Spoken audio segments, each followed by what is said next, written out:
ఆంధ్రప్రదేశ్ ఆర్థిక పరిస్థితి పట్ల మాజీ సీఎం వైఎస్ జగన్ ఆందోళన వ్యక్తం చేశారు. రాష్ట్ర ఆదాయంపై కాగ్ వెల్లడించిన నివేదికను ఆయన ఎక్స్లో ట్వీట్ చేశారు. రాష్ట్ర వాస్తవ పరిస్థితికి ప్రభుత్వం చెప్పేదానికి అసలు పొంతన కుదరడం లేదు అని జగన్ తెలిపారు. కాగ్ నివేదికలో వాస్తవాలు బయటకు రాగానే రాష్ట్ర ప్రభుత్వం తప్పుడు ప్రకటనలు చేస్తోందని ఆగ్రహం వ్యక్తం చేశారు. ఆయన వైఎస్ జగన్ వెల్లడించిన వాస్తవాలపై ఓ లుక్కేద్దాం. రోజు రోజుకు దిగజారుతున్న రాష్ట్ర ఆర్థిక పరిస్థితిపై వైఎస్ఆర్సీపీ అధినేత మాజీ ముఖ్యమంత్రి వైఎస్ జగన్ ఆందోళన వ్యక్తం చేశారు. వాస్తవ లెక్కలతో కాగ్ రూపొందించిన నివేదికను వైఎస్ జగన్ ఎక్స్ ద్వారా బహిర్గతపరిచారు. కూటమి ప్రభుత్వం వచ్చిన నాటి నుంచి రాష్ట్ర ఆదాయం తగ్గిపోతున్నట్లు కాగ్ నివేదికలే స్పష్టం చేస్తున్నాయని ఆయన వివరించారు.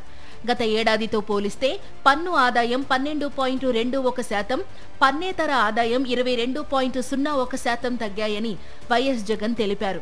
అయితే ప్రభుత్వం మాత్రం వాస్తవాలు దాచిపెడుతోందని ఆయన విమర్శించారు. ఏప్రిల్ నెలలో జీఎస్టీ వసూళ్లు అత్యధికంగా 3,354 కోట్లు ఉన్నట్లుగా ప్రభుత్వం ప్రకటన చేసింది. కానీ ఇది అబద్ధమని కాగ్ నివేదిక వాస్తవ లెక్కలను ప్రకటించిందని జగన్ తెలిపారు.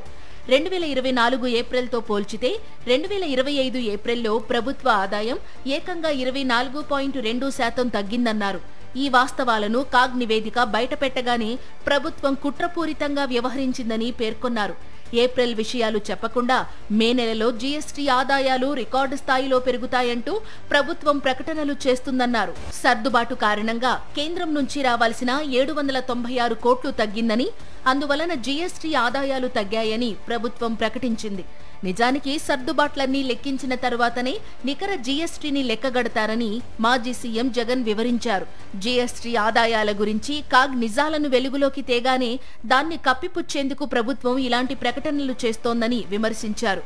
టీడీపీ ప్రభుత్వం చెప్పేదానికి పూర్తి విరుద్ధంగా కాగ్ నివేదికలు అసలు వాస్తవాలను వెల్లడిస్తున్నాయన్నారు. వాస్తవాలన్నీ గమనించినట్లయితే రాష్ట్ర ఆర్థిక పరిస్థితి మందగమనంలో ఉందనే విషయం స్పష్టంగా తెలుస్తోందని వైఎస్ జగన్ కామెంట్ చేశారు. ఇవన్నీ చూస్తుంటే రాష్ట్ర ఆర్థిక పరిస్థితి మరింత ఆందోళన కలిగిస్తోందని వైఎస్ఆర్సీపీ అధినేత జగన్ ఎక్స్లో తెలిపారు.